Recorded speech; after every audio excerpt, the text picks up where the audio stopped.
Hola, continúo con Zona de Teatro y Letras de Reina Barrera en la página 121. Aparte. No se trata de decir punto y aparte. Por ejemplo, cuando un maestro habla aparte mientras da la clase y como si se refiriera a alguien, dice algo que te llega, entonces ya sabes a qué atenerte. Así, en el teatro se da la parte, cuando el discurso del actor no va dirigido al otro, con el que supuestamente está hablando, sino que va dirigido a sí mismo, o más bien al público. El aparte se distingue del monólogo por su brevedad y su integración al resto del diálogo.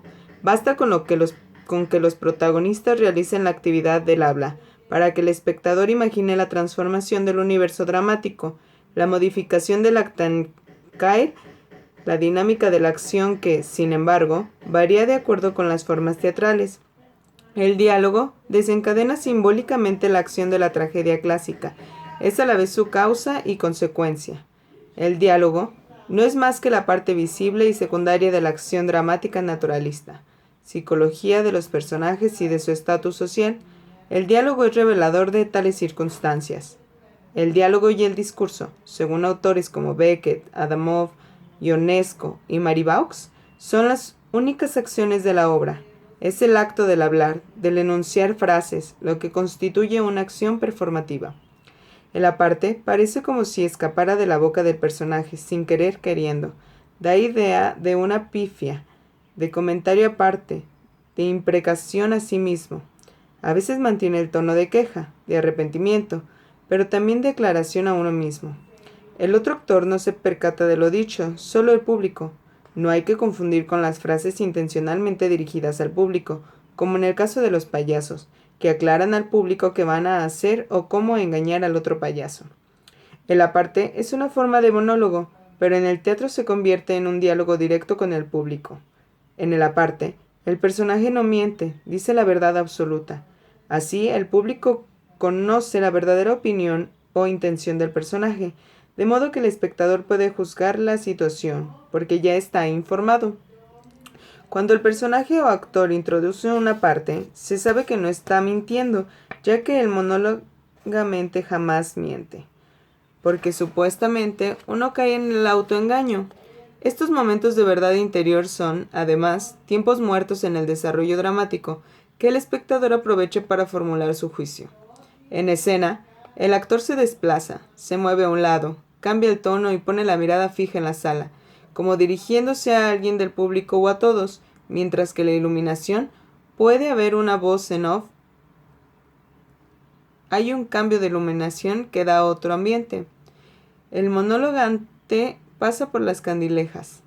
Hay un cañón, reflector, enfocado sobre él o ella, como por ejemplo en una de las últimas escenas de Mujer on the Border, cuando Aurora, Marta Aura, se sube a la mesa y desde allí lanza una imprecación, unas verdades sobre el teatro a los emigrantes y la injusticia.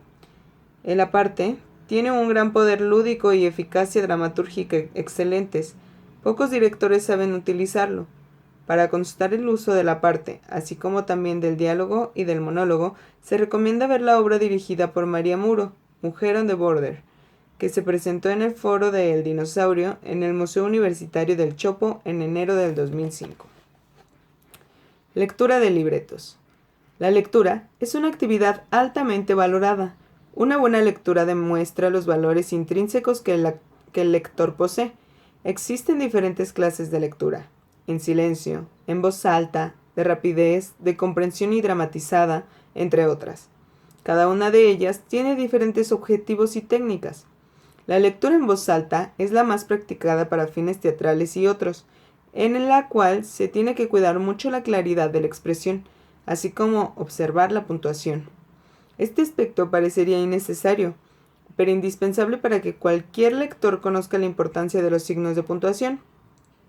Los signos de puntuación son asterisco, comillas, corchetes, paréntesis, coma, punto y seguido, punto y aparte, puntos suspensivos, admiraciones, interrogaciones, guión corto y guión largo, sobre todo este último que da paso al diálogo.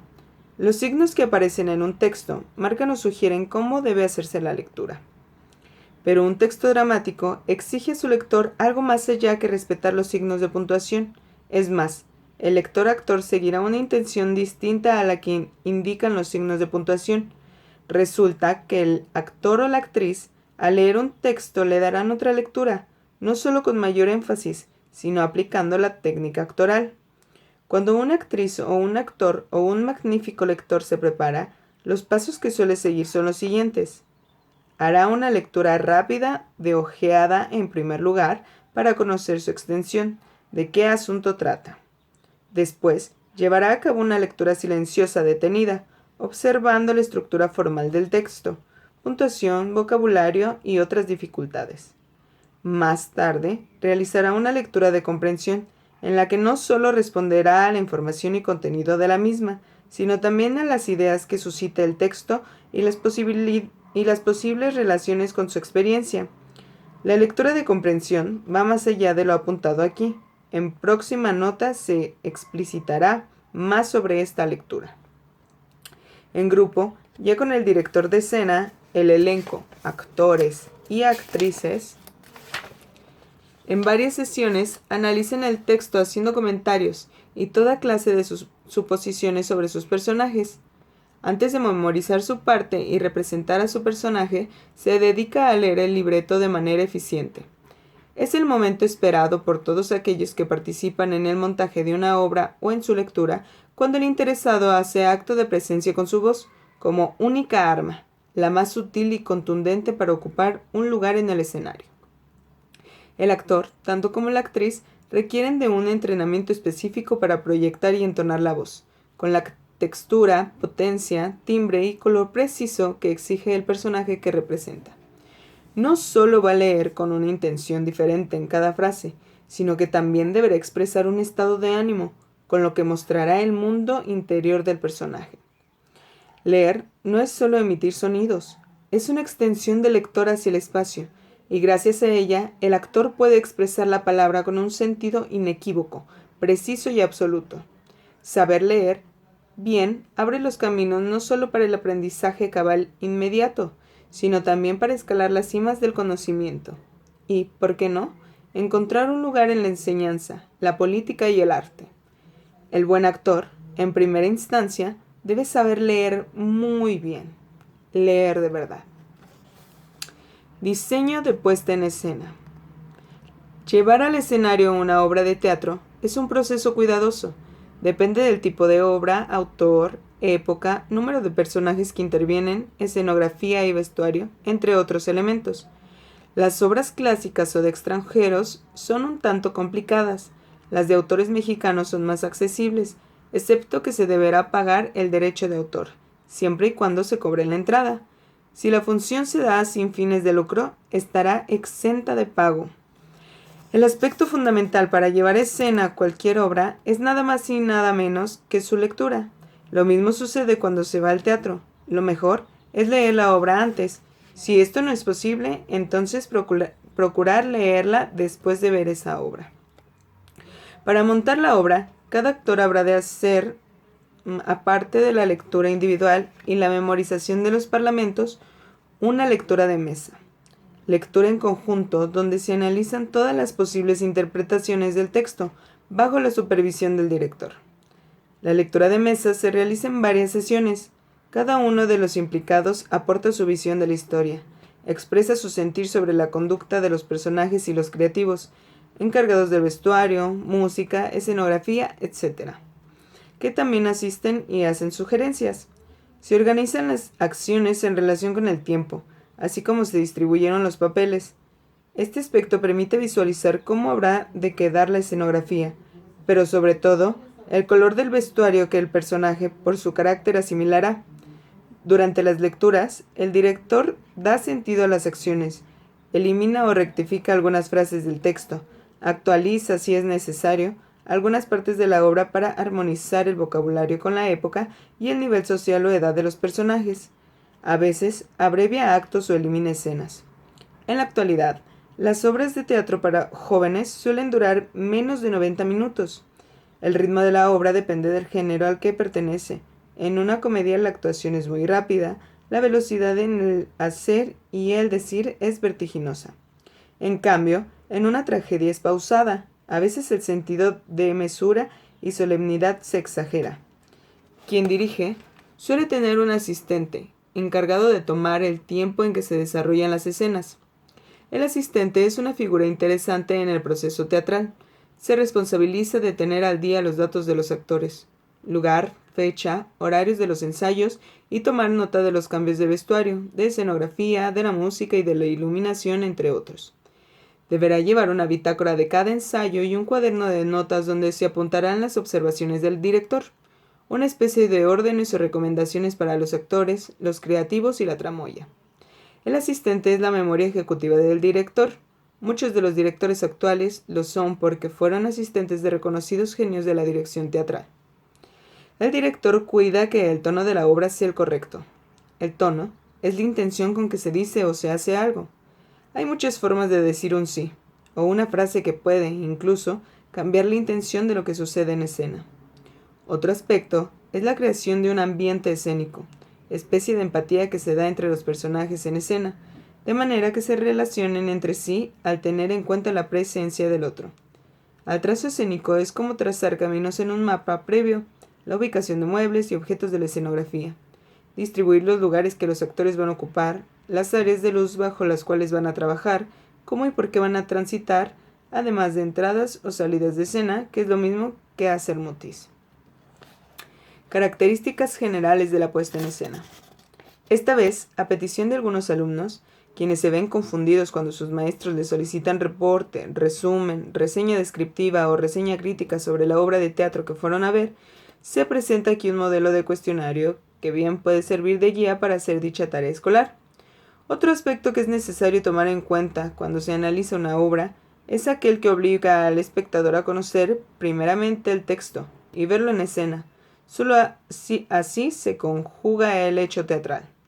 No siempre se trata de decir me gustó o no me gustó, ya que este criterio es pobre o se limita a la emoción, cuando muchas veces el director y el autor pretenden que lo que el espectador ve en escena sea algo desagradable para él, en la idea de que el teatro no es solo entretenimiento, sino también un momento para reflexionar en lo absurdo o positivo de la conducta humana. El cuestionario que se presenta aquí está tomado de los apuntes del maestro francés Patrice Babis, personalidad reconocida en Francia. 1. Características generales de la puesta en escena. 1.1.